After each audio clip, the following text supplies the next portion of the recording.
प्रणाम, मैं सूर्या बर्थवाल, आप कोटद्वार न्यूज़ देख रहे हैं और आज के खास कार्यक्रम में हमारे साथ मेहमान हैं श्री चक्रधर कण्डवाल जी। 27 जनवरी 1978 को नडियाद में आकाशवाणी केंद्र की स्थापना हुई थी और वहीं से सर का सफ़र शुरू हुआ। अगर आप 80 के दौर के वो लोग हैं जिन्होंने रेडियो पर ग्राम जगत के कार्यक्रम को सुना है तो आप चक्रधर कण्डवाल जी के कई कार्यक्रमों को आप सुन चुके हैं। और अगर आप जेनजी हैं तो फिर ये पॉडकास्ट आपके लिए बहुत इंपॉर्टेंट होने वाला है, अगर आप दिलचस्पी रखते हैं रेडियो में, जर्नलिज्म में भी। तो सर, वो शुरुआत ऐसा कर लेते हैं कि पहले तो हम ये जानना चाहेंगे कि आपका रेडियो से, आवाज़ से किस तरह से ताल्लुक़ बना, किस तरह से रिश्ता जुड़ा आपका? हाँ बर्थवाल जी, वैसे मेरा विद्यार्थी जीवन में तो ये रहा है सौभाग्य कि मैं अच्छा डिबेटर था जी। इंटर कॉलेज में संपूर्णानंद वाद विवाद प्रतियोगिता में देहरादून का प्रतिनिधित्व मैंने किया था जी। उसके बाद जब मैं बीए और एमए का स्टूडेंट था मध्य प्रदेश में, तो कालिदास समारोह होता है हर वर्ष उज्जैन में, जी। विक्रम विश्वविद्यालय उज्जैन में, जो 14 नवंबर को आयोजित होता है जी। ये परंपरा आज भी है।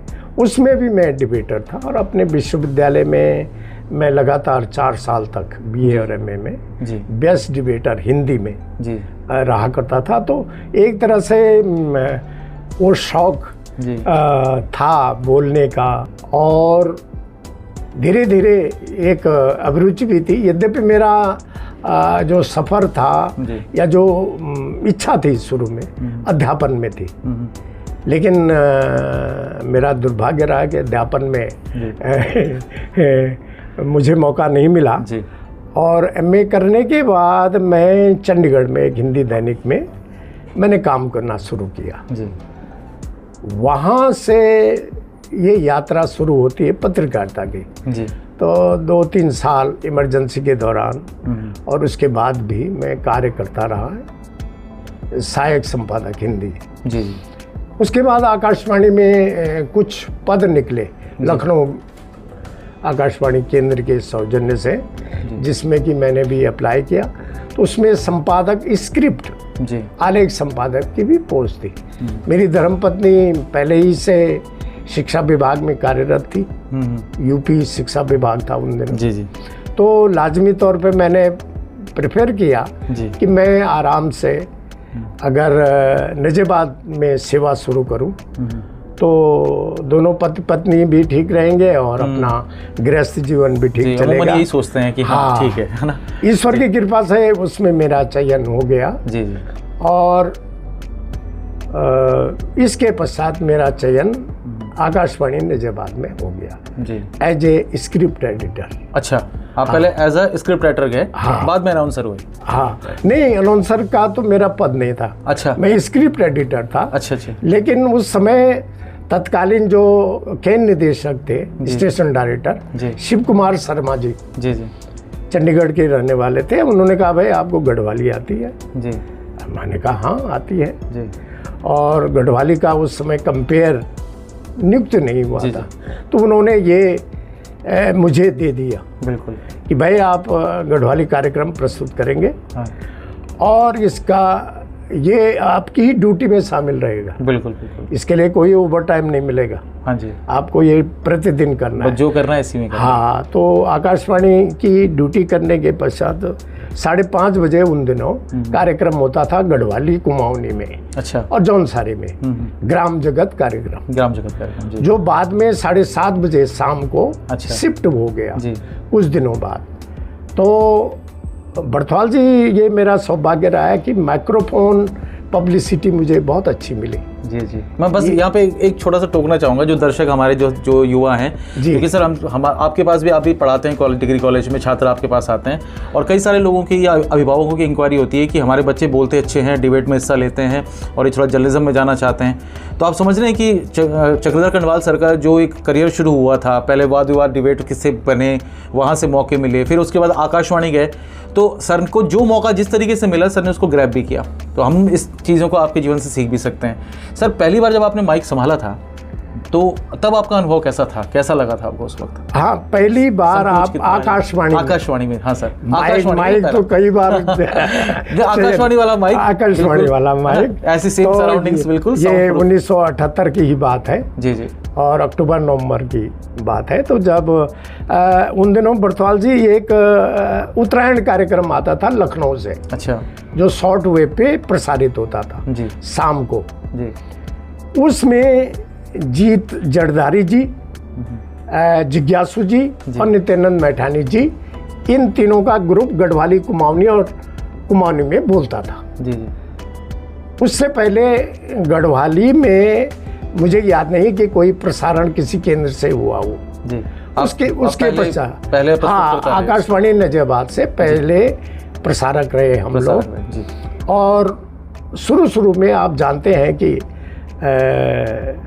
बहुत सारी कठिनाइयाँ परेशानियाँ होती हैं, लेकिन ग्राम जगत कार्यक्रम में शिव कुमार शर्मा जी के सानिध्य से, उनके आशीर्वाद से संभवतः जो बाद में कार्यक्रम अधिकारी आए जैसे नित्यानंद मैठानी जी और हमारे केशव अनुरागी जी, सत्य प्रकाश सिंधवान जी, ये सब लोग गढ़वाली के जानकार थे। और केपी काला प्रोड्यूसर जी जी, इन लोगों के आने से मैं स्क्रिप्ट एडिटर तो था ही, साथ ही मैं गढ़वाली का एक एंकर भी था। अच्छा जी जी। तो इन लोगों से मुझे काफ़ी कुछ सीखने का मौका मिला। सर सीखने तो चलो ठीक है, हम तैयारी कैसे करते थे सर उस वक्त आप?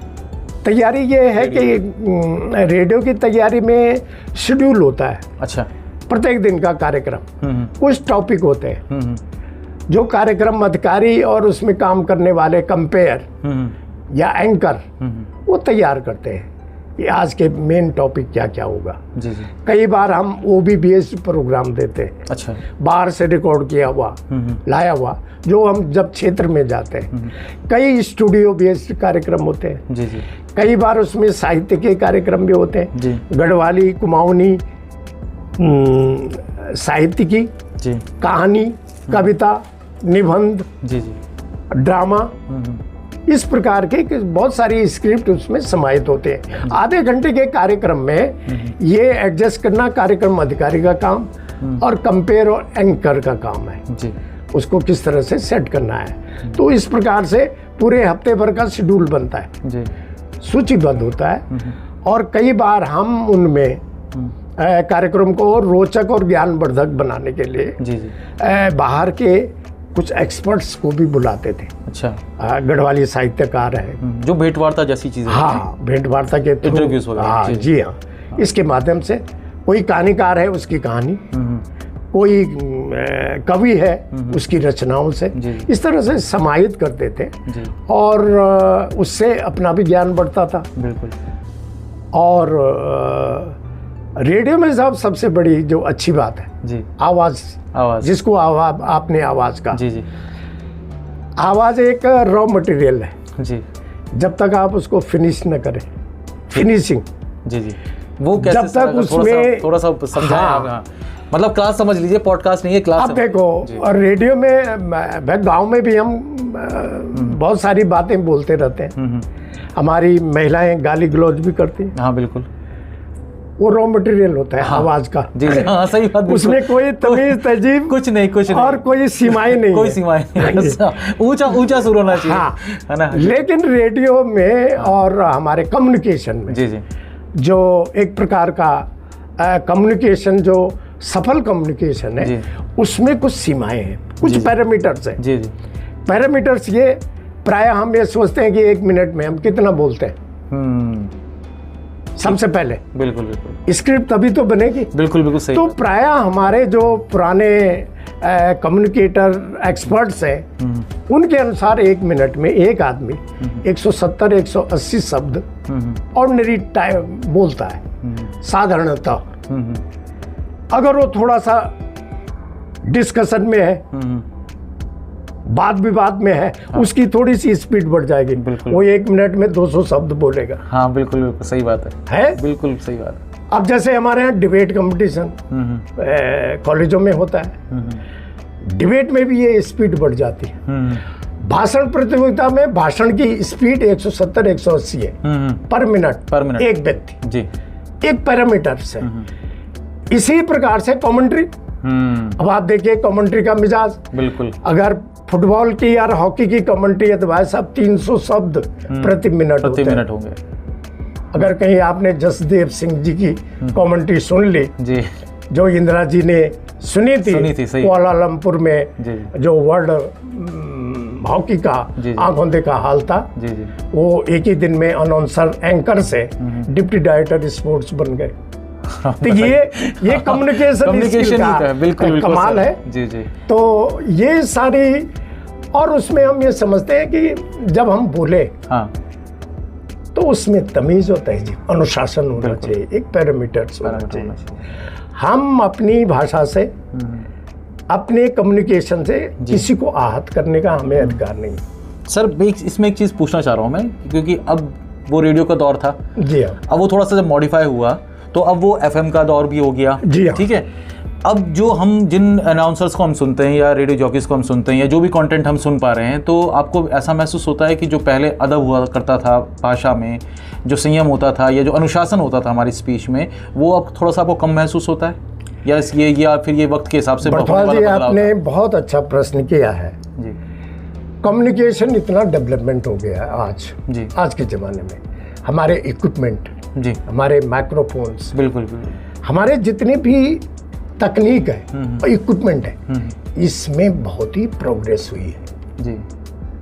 हमारे कम्युनिकेशन के स्किल में अब आज आप देखिए कि मीडिया का जो स्वरूप है बड़ा खूबसूरत हो गया, फास्ट हो गया, उसकी स्पीड भी बढ़ गई और इक्विपमेंट बेटर हो गए पहले से जी, जी। हमें एक रेडियो रिपोर्ट बनाने में आधा घंटा, 1 घंटा, 1.5 घंटा लग जाता था, आज मिनटों में काम होता है, क्योंकि हमारे पास वो इक्विपमेंट है जो बड़े शार्प है, खूबसूरत है। अच्छा, मीडिया भी इतनी खूबसूरत हो गई है जी, इतना रंगीलापन, इतना कलरफुल जी, जी। पहले ब्लैक एंड व्हाइट, हाँ बिल्कुल, आदमी मायूस रहता था, सुनते जाओ न उसकी स्पीड जी, बिल्कुल बिल्कुल। अब वो इतना रंग बिरंगा हो गया है, मीडिया भी देखे, एडिटिंग की ऐसी ऐसी मशीनें आ गई जी, जी। फोटोग्राफी बिल्कुल हाँ। तो इसमें भाई साहब, इसमें वही आदमी आगे बढ़ पाएगा जिसका कम्युनिकेशन स्किल सबल होगा, बिल्कुल बलशाली होगा ठीक, और स्किल्ड होगा हाँ, तो वही खूबसूरती आएगी। अच्छा, खूबसूरती में ही सारा कमाल है। हमारे जो TRP जिसको आज की भाषा में बोलते हैं, हमारा जो टारगेट ऑडियंस है जी, जी। पहली सबसे बड़ी बात है, अनाउंसर या उद्घोषक या कम्युनिकेटर जी, जी। सबसे पहले यही फैसला करता है कि मेरा टारगेट और ऑडियंस कौन सा है, मैं किसके लिए कार्यक्रम कर रहा हूँ। ये बात तो है सर, लेकिन क्या इसमें हम ये भी चीज़ जोड़ सकते हैं कि हमारी कम्युनिकेशन स्किल अच्छी है, हमारी आवाज़ अच्छी है, क्या इतना ही होना एक अनाउंसर के लिए इम्पोर्टेंट है? नहीं, या फिर खबर की समझ, रेडियो जर्नलिज्म जो हम बोलते हैं, जिसे आपने हर दौर की जर्नलिज्म को देखा है, रेडियो जर्नलिज्म को, आज की जो रेडियो पत्रकारिता है उसको लेकर क्या कहेंगे सर आप? मैंने अभी आपके सामने सारे इक्विपमेंट गिन लिए, बिल्कुल, ये इक्विपमेंट बहुत बढ़िया हो गया, सब कुछ हो गया, लेकिन पुस्तक का, किताबों का कोई विकल्प नहीं है। बिल्कुल, स्क्रिप्ट आप अगर लिखेंगे तो बिना ज्ञान के आप लिख नहीं सकते भाई। अगर आप कहीं इन इक्विपमेंट का सहारा लेंगे, देखो आपके पास तकनीक भी है, सब कुछ है, इक्विपमेंट सबके पास है बिल्कुल, लेकिन उस तकनीक को अपनाने वालों में भी काबिलियत अलग अलग है।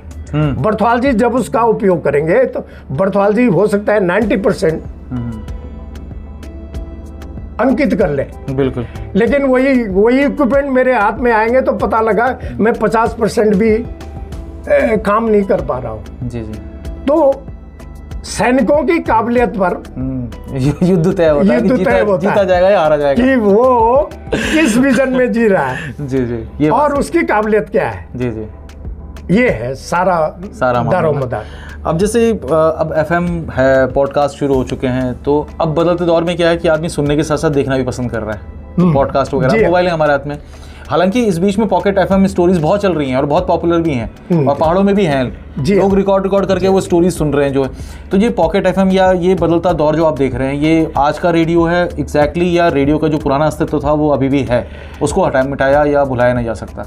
देखो जी, ऐसा है, मैं बर्थवाल जी, मैं आपने ये जो आधुनिक समाज की जो नब्ज पकड़ी है, आज कम्युनिकेशन का जो रिएक्शन है क्विक होता है, इसलिए कि उसकी स्पीड बढ़ गई है, लेकिन हम उसका रिजल्ट भी जल्दी देखना चाहते हैं, इसमें गलतियां हो जाती। ये सही कह रहे हैं। यहाँ द्वंद्व शुरू होता है, और द्वंद्व शुरू होता है, हमारे पास न तो सब्र रहा, न उतना मनन और चिंतन का समय है। बिल्कुल सही। आज की पत्रकारिता में आप देख लीजिए कि फिल्म समीक्षा कितनी होती है, बिल्कुल नगण्य, उंगलियों में गिनने लायक। बिल्कुल बिल्कुल ठीक कह रहे हैं। खेल समीक्षा, पुस्तक समीक्षा, बिल्कुल, साहित्य की समीक्षा है ही नहीं, नगण्य है। बिल्कुल। अच्छा, उसका कारण ये है कि हमारा जो ऑडियंस है उसके पास फुर्सत नहीं है भाई साहब। ये भी बात है, उसके पास फुर्सत नहीं है आपका भाषण सुनने के लिए। ठीक ठीक, वो काम की बात सुनना चाह रहा है। ब्रेकिंग न्यूज क्या है, 3-4 आपने बताई, बिल्कुल, उसके बाद आज का प्रिय गाना, बिल्कुल, यदि वो धार्मिक है तो आपने आरती लगा दी, नात लगा दिया, सही बात, भजन कीर्तन, बिल्कुल, और यदि वो शेर और शायरी वाला है तो 5 मिनट में निपट गए, और उसके बाद उसने बैग उठाया और अपना चल दिया। बिल्कुल। तो ऐसी स्थिति में जो आपाधापी का जीवन है, संघर्षों का जीवन है, इसमें एक सबल हथियार के रूप में है एफएम।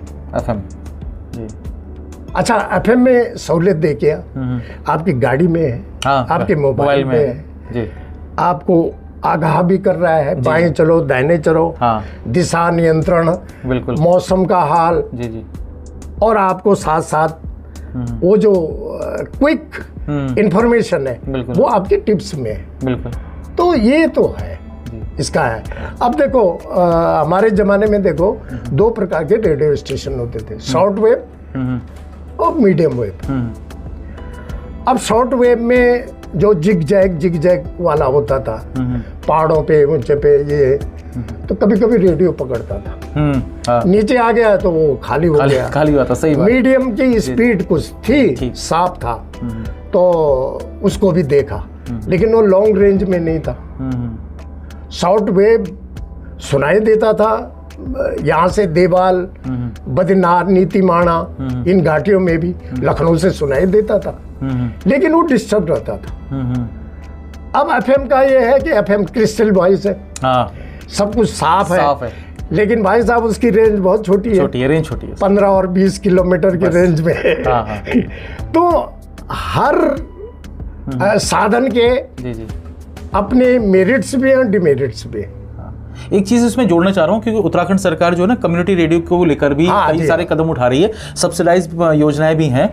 कम्युनिटी रेडियो क्या सक्सेस हो सकता है, या फिर उसमें कितने बड़े एक्सपेरिमेंट करने की जरूरत आपको लगती है, कमियां कहाँ लगती हैं? देखो बर्थवाल जी, ये मेरा सौभाग्य रहा है कि मैं कम्युनिटी रेडियो 3 या 4 कम्युनिटी रेडियो जो उत्तराखंड में थे, मंदाकिनी की आवाज़ रुद्रप्रयाग, हिमलवाणी चंबा, भोमाली में है, और NIBH देहरादून में है, मसूरी में किशोर रेडियो है।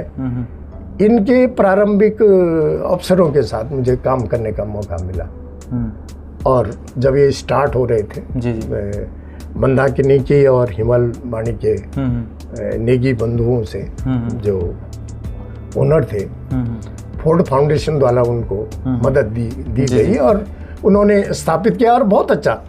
अच्छा, आप ये देखो, किसान हो, महिलाएं हो, पुरुष हो या हम हो, एक प्रकार की आत्ममुग्धता रहती है। ये तो है सर, श्रोता में। बिल्कुल बिल्कुल। अच्छा, और टीवी में आने में, जैसे आपने कहा कि फोटो भी देखना चाह रहा है, बिल्कुल, मैं डेली अपना मुंह धोता हूँ और शीशे के सामने खड़ा होता हूँ और प्रतिदिन बोलता हूँ कि मैं आज पहले से अच्छा लगूं। और कभी कभी मैं अतिशयोक्ति कर जाता हूँ कि मेरे सिर में बाल आने लगे, और फिर शैम्पू झाड़ा और ये की यार तैयारी करा।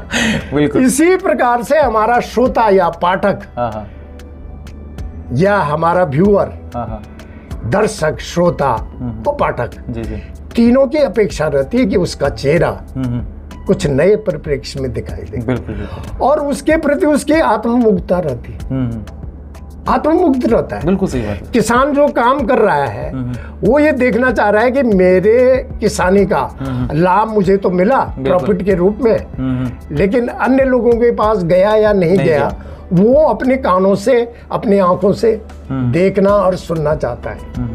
तो ये मानव स्वभाव है। हाँ। मानव स्वभाव आपने मनोविज्ञान में भी पढ़ा होगा कि हम लून तेल लकड़ी के ही स्वभाव में नहीं है आदमी। आदमी प्रेजेंस भी चाहता है, बिल्कुल, उसकी उपस्थिति। जहां आदमी उपस्थित है उसकी भावनाएं, उसकी संवेदनाएं, उसका साहित्य, उसका लोक साहित्य, उसके मेले, उसके पर्व, उसके त्योहार, ये सारे शामिल हो जाते हैं। और जो संस्कृति का स्वरूप है, देखो रेडियो की सबसे बड़ी तारीफ है कि हमने रेडियो, ये डेमोक्रेटिक सिस्टम है, लोकतांत्रिक, जो सहज है, जो सरल है, जो इजी है, सुगम है, बिल्कुल, जो ले जाने में, खरीदने में, सुनने में, हाँ जी, दो हमने उस पे सेल लगाए और रेडियो सुन लिया। ये इस तरह की तकनीक। तो आदमी ये अपनी प्रेजेंस चाहता है, बिल्कुल, कि मैं उपस्थित हूँ। जैसे फूफा होता है ना शादी में या मामा, हाँ जी, वो अपनी उपस्थिति चाहता है और नाराज जल्दी हो जाता है कि अरे ये नहीं पूछा मुझे, ये गाड़ी में जाऊंगा मैं। हमारा पाठक, हमारा श्रोता, जी जी जी, भाई साहब इस पे भी नाराज होता है अगर आपने उसकी इच्छा के अनुरूप प्रोडक्शन नहीं किया। तो आपके दौर में तो सर फरमाइशी चिट्ठियां आती थी हमारे, आपके श्रोता जो दूरदर्शन जो होते थे वो आपको खत भी लिखते थे, उसमें अपनी फरमाइश भी लिख दी और आपसे जुड़ी हुई कोई याद या आपके हमारे यहाँ बर्थवाल जी, जब आप पुराने दिनों की तरफ ले जा रहे हैं, हमारे यहाँ होता था फरमाइशी कार्यक्रम गिरी गुंजन। अच्छा, गिरी गुंजन प्रत्येक शुक्रवार को रात 9:30 बजे अच्छा प्रसारित होता था। जी जी, जो सैनिकों के लिए, पहाड़ के लोगों के लिए, पश्चिमी उत्तर प्रदेश के लोगों के लिए, और रात में आप ये समझे कि 200 किलोवाट का, 100 किलोवाट का ट्रांसमीटर पूरे देश में सुनाई देता था, क्योंकि रात में डिस्टर्ब तो होते नहीं। बिल्कुल, सैनिकों की चिट्ठियां आती थी। अच्छा, कोई खत सर जो स्पेशल याद रहा हो, कोई पुरानी फरमाइश सैनिकों की, कोई अटपटी सी की जिसको लगा आप लोगों ने आपस में हंसे होंगे, देखो चिट्ठी पे क्या लिखा है, कैसी फरमाइश आई है, क्या लिख दिया। हाँ, लेह लद्दाख से भी आती थी। जी जी, और नॉर्दर्न ईस्ट, जो नॉर्थ ईस्ट, मतलब डिवीजन बहुत बड़ा था, मतलब ये। हाँ, पूरे क्षेत्र के, गढ़वाली, कुमाऊनी, जौनसारी, और यहाँ तक कि हमारा पश्चिमी उत्तर प्रदेश का श्रोता, मतलब 13 जिले तो आपके हो गए पहाड़ के, और हमारे रेडियो को सुनने के बाद पश्चिमी उत्तर प्रदेश का श्रोता भी गढ़वाली गीतों को, कुमाऊनी गीतों को सुनता था और पसंद करता। सही बात, ये उसमें हो गई। वही तो जैसे हमने कोटद्वार के लोगों ने आला उदल भी खूब सुना हुआ है रेडियो पे, है ना। अब अभी भी जैसे दूरदर्शन का केंद्र, आकाशवाणी केंद्र जो है वहाँ भी रोहेलखंडी लोकगीत, बुंदेलखंडी लोकगीत, इस तरह के लोकगीत हमारे यहाँ कार्यक्रम होते थे। ग्राम जगत तो था ही, ग्राम जगत तो था ही, हाँ जी, ग्राम जगत तो अभी भी चलता है सर। ग्राम जगत अभी भी है, स्वरूप थोड़ा बदला है, उसमें और भी चीजें आ गई हैं। अब आकाशवाणी नजेबाद का जो परिक्षेत्र है वो हमारे, अब वो उत्तर प्रदेश में चला गया। देहरादून हमारे कार्य क्षेत्र में आ गया, उत्तराखंड को देहरादून, अल्मोड़ा में भी केंद्र है, पौड़ी में भी केंद्र है, चमोली और उत्तरकाशी अन्य जिलों में ट्रांसमीटर्स लगे हुए हैं, वहाँ भी प्रसारित होते हैं। देहरादून में एफएम रेडियो पर ये सारा प्रसारित होता है। जी सर, ये तो ज़्यादातर चीज़ें हैं हमारी पुरानी और अब मौजूदा वक्त की जो टेक्निकल चीज़ें। वहाँ भाई साहब बर्थवाल जी कई कार्यक्रम सुनते थे, हमारे यहाँ गोष्ठियाँ होती थी। जी जी, और उन गोष्ठियों में आप ये समझे कि हमने कुछ सब हेडिंग और हेडिंग बांटे हुए थे। एक कार्यक्रम था हमारा ग्राम जगत में जिसमें परिचर्चा होती थी, तो उसका कार्यक्रम का कर्ता धर्ता उन दिनों में था। अच्छा, तो उसमें साहब हमने एक सब हेडिंग दिया था, बांजी पुंगड़ी बिगचा लोग। अब इसमें परिचर्चा होती थी कि हमारे पुंगड़ों घाम लग गए ना, सब बाहर जाना चाहना, पलायन की स्थिति पर और ये विचार होते थे जी। अब साहब एक चिट्ठी आ गई अच्छा, कोटद्वार से, अच्छा स्वर्गीय पीताम्बर देवरानी जी का। जी जी। उन्होंने कहा भाई बांजी पुंगड़ी तो ठीक है, पर बिगचा लोग क्यों कहा आपने? हाँ, अब वास्तव में उनका कहना सही था। सही था बिल्कुल। वो श्रोता भी हैं तो उनकी नाराजगी की इज्जत भी। अब हमने बड़ी बात संभाली और तब उसका जवाब देना भी बड़ा कठिन था। बिल्कुल। तो हमने कहा भाई ऐसा है कि काम करने वाले हम ही लोग, हाँ जी, हाँ जी। बिगचे हुए लोगों से तात्पर्य है कि निठल्ले, निकम्मे, निकज्जे, ये अर्थ है। बड़ी मुश्किल से उनको समझाया।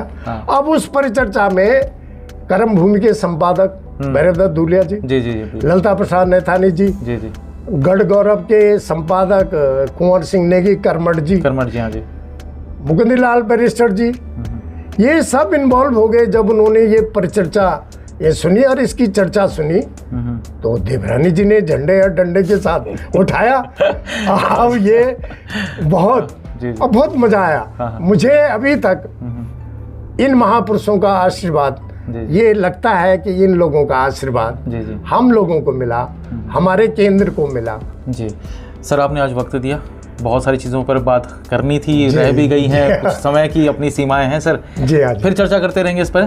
सर आपने वक्त दिया, आपका बहुत बहुत शुक्रिया। बहुत धन्यवाद आपका भी। जी, हमारी गुंजाइश है कि आप इस पॉडकास्ट के जरिए जो हमारे बीच में बातचीत हुई है, सर के अनुभव, सर की बातें, ये आपके काम आएंगी और कोटद्वार के जो टैलेंट निकल कर सामने आ जाए, जो रेडियो जर्नलिज्म में या मास कम्युनिकेशन के जरिए या जर्नलिज्म के स्पेशल कोर्स में कोई दाखिला भी लेना चाहता है या सोच रहा है, तो जाहिर सी बात है कि सर से उनको बहुत कुछ सीखने को मिलेगा।